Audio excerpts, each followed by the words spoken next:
आपने इतिहास में पौराणिक कथाओं में पढ़ा और सुना होगा कि किस तरह कालिदास या अन्य नदी पार कर पढ़ने जाते थे।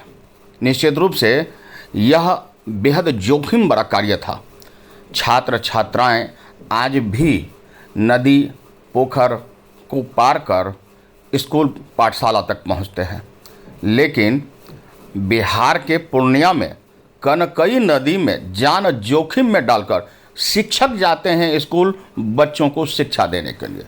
बहरहाल आपको बता दें कि पूर्णिया जिला मुख्यालय से लगभग 50 किलोमीटर दूर अमौर प्रखंड में कनकई नदी पर पुल नहीं रहने के कारण शिक्षक की जिंदगी नाव के सहारे लटकी हुई है। क्या नाम है आपका? मेरा नाम द्रौपदी देवी।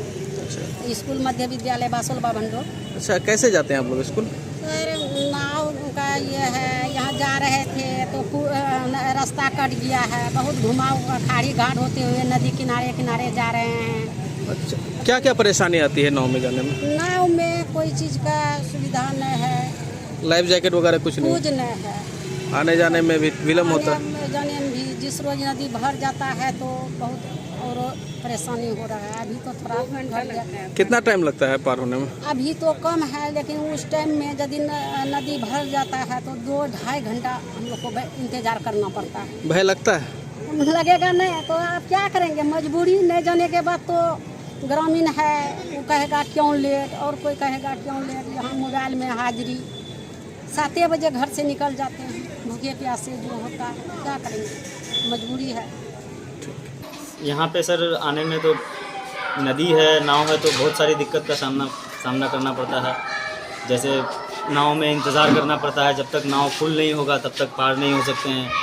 अभी कुछ दिन पहले एक मैडम गिर गई थी और पानी कम होने के कारण उनको निकाल लिया गया पानी से, लेकिन पानी ज़्यादा होता तो फिर वो बह भी सकती थी। और लगभग 2-3 महीने पहले जब पानी बढ़ा हुआ था एक बार, तो नाव जो है अनकंट्रोल होकर जो अधूरा जो पुल बना हुआ है उस पर टकरा गया था, जिससे कुछ लोग घायल भी हुए थे। तो इस तरह की घटनाएं जो होती रहती हैं, कभी भी यहाँ पे अनहोनी हो सकती है इस तरह से पार होने में। और इसमें सिर्फ हम ही लोग नहीं, यहाँ के आम लोग भी, सब लोग पीड़ित हैं इस पुल के वजह से।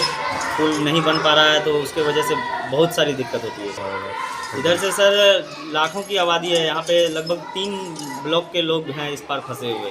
यहाँ से लेकर के मझगवां हाट तक, अनगढ़ तक, वहाँ से लोग जो है इसी घाट के सहारे आना जाना करते हैं। दिन ऑनलाइन अटेंडेंस नहीं बन पाता है तो किसी दिन लेट से करते हैं, तो कनेक्शन के कारण क्या कहते हैं, रहने के बावजूद भी अटेंडेंस नहीं बन पाता है, बहुत दिक्कत है। और ऊपर से 10 साल से हो गया, लेकिन अभी पुल का कोई नहीं होता है। बहुत सारी टीचर को, जैसे कि कुछ दिन पहले एगो मैम आ रही थी तो टीचर में घुस गया, पूरा उसका बैग मोबाइल पूरा पानी में गिर गया। उसके बाद वो बहुत परेशानी के साथ अपना स्कूल गई, पूरा भीग के। उसके बाद बहुत सारा कठिनाई का सामना करना पड़ता है स्कूल आने के लिए। और ई शिक्षा कोष पे हम लोग को टाइम पर अटेंडेंस बनाना पड़ता है। और तो ये भी सुनने में आ रहा है क्या, जैसे लेट से अगर हम पहुँचेंगे तो हम लोग का वेतन में कटौती पड़ेगी। और यहाँ अगर फुल नहीं होगा तो हम लोग को बैठ के रहना पड़ेगा 1-2 घंटा, उससे फिक्र नहीं पड़ेगा, क्योंकि वो लोग का है जब तक पैसेंजर फुल नहीं होगा नाव में तब तक नाव नहीं खुलेगी। और किसी दिन ऐसा भी हो सकता है, जैसे आने में टाइम थोड़ा लेट होता है तो नाव खुल जाती है, तो 1-2 घंटा हम लोग को बैठ के रहना पड़ता है, जिससे इसको यहाँ तक टाइम हो जाता है और ई शिक्षा कोष पे अटेंडेंस नहीं बना पाते हैं टाइम पर। बहुत मुश्किल से, मतलब 50 किलोमीटर या 70 किलोमीटर जो है दूर होके रास्ता है, उधर से आना जाना पड़ता है। तो जो है MP साहब ही का है, मतलब अगर वो मेहरबानी करे, वो जब भी आते हैं मतलब वोट बैंक बना के जो हैं, और वो बोलते हैं कि आप वोट दीजिए, हम जो है काम करेंगे। लेकिन वोट मांगे गए हैं तो मतलब एक मरतबा आए हैं, आने के बाद फिर जो है वो गायब भी हो गए हैं। जो हमारा पुल बना देगा उन्हीं को हम वोट देंगे। इतनी मुसीबत में जो है हम लोग आना पड़ता है ये नाव से, जो है अब जो है नाव कब जो है क्या हो जाए नहीं बोल सकते हैं। अगर तो पान नहीं करे, अब मतलब पुल अगर हो जाने से मतलब हम जब चाहें जा सकते हैं, जब चाहें आ सकते हैं। कोई आदमी अगर जो है पेशेंट हो जाए तो वो आदमी जो है यही तरफ के मर जाता है, जो है मतलब डॉक्टर के पास पहुंच नहीं पाते हैं हम लोग ऐसी स्थिति से गुजर रहे हैं। कौन सा पुल है ये? ये जो है खारी। कहाँ रह गए मास्टर मुजाहिद साहब, अब कहाँ रह गए जावेद साहब, अब कहाँ हैं अख्तर साहब।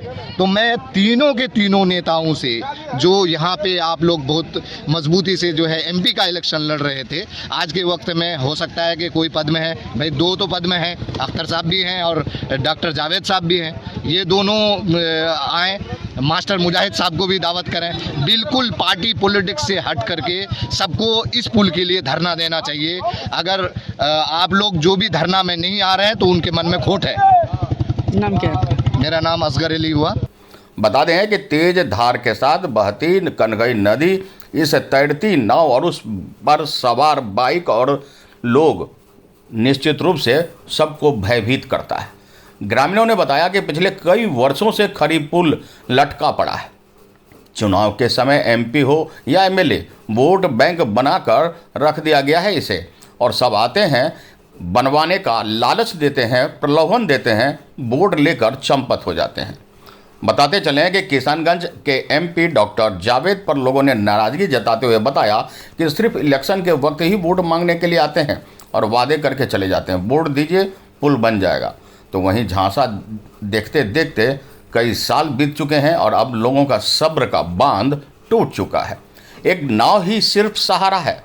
ताराबाड़ी से लेकर खरी महीन गांव, महेश पतना, दर्जनों गांव, लगभग 8 पंचायत के लोग रोजाना हजारों की संख्या में नाव में पार्क होकर जिला मुख्यालय से लेकर प्रखंड स्तर तक कार्य करने के लिए जाते हैं। वहीं व्यापारियों को भी काफ़ी परेशानी का सामना करना पड़ता है। सबसे बड़ी बात है, शिक्षा के लिए बिहार सरकार करोड़ों रुपए खर्च करती है। शिक्षकों को विद्यालय जाने में घंटों लेट हो जाता है, मगर समय पर वे नहीं पहुंच पाते हैं तो अटेंडेंस भी कट जाती है। वहीं शिक्षकों ने बताया कि कई बार तो नाव के सफ़र में कुछ दिन पूर्व ही नाव से गिर गए थे, जरूरी कागजात भी पानी में बिखर गए। ऐसे में बिहार सरकार क्या कर रही है? आपको बता दें, ग्रामीणों ने मुख्यमंत्री नीतीश कुमार से मांग की है कि जल्द से जल्द इसका अप्रोच पुल का निर्माण पूरा हो 2025 के चुनाव में, नहीं तो अमोर की जनता मुंहतोड़ जवाब देगी। अब यह देखना होगा कि 2025 के विधानसभा चुनाव से पहले क्या कुछ हो पाता है, क्या लोगों की उम्मीदों पर यह पुल बन पाता है, क्या शिक्षकों के आने जाने, छात्रों के आने जाने के लिए यह पुल सुगम रास्ता बन पाएगा। सवाल अयक्ष प्रश्न बनकर खड़ा है। अब देखना होगा कि सरकार, प्रशासन किस तरह इसे दूर कर पाती है। अनुभवी आंखें न्यूज के लिए पूर्णिया से गौरव गुप्ता की रिपोर्ट। तो आज के लिए इतना ही। हमारे साथ बने रहिए और देखते रहिए अनुभवी आंखें न्यूज और पढ़ते रहिए अनुभवी आंखें अखबार। सोशल साइट्स, ऑनलाइन चैनल पे जाकर आप हमारे चैनल्स को देख सकते हैं, लाइक और सब्सक्राइब भी कर दीजिए। दोस्तों, आप हमसे जुड़ने के लिए अपना पासपोर्ट साइज फोटो और एक आधार कार्ड की फोटोकॉपी हमें भेज दें और हमसे जुड़ें। हमारे से जुड़ने के लिए इस नंबर पे आप हमसे बात कीजिए। हमारा नंबर है 8826227802।